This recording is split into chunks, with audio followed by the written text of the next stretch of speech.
আসসালামু আলাইকুম। আমি এখন আছি আমাদের ভোলার সরপেশনের। আমার পিছনে যেটা দেখতে পাচ্ছেন একেবারে দৃষ্টিনন্দিত একটা 19 তলা টাওয়ার, ওয়াচ টাওয়ার, এশিয়ার ভিতরে সবচেয়ে বড় টাওয়ার।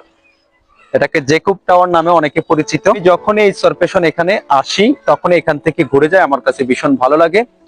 আজকে যে ওয়েদার একটু মোটামুটি ডার্কের কারণে চতুর্দিকে অন্ধকার দেখা যাচ্ছে। তো আমাদের এই সরপেশনের এই টাওয়ারটা দেখার জন্য বাংলাদেশের বিভিন্ন জায়গা থেকে অনেকে আসেন। এর আগে আমরা দেখেছি অনেকে নাটকের শুটিং করার জন্য কিন্তু এখানে এসেছেন।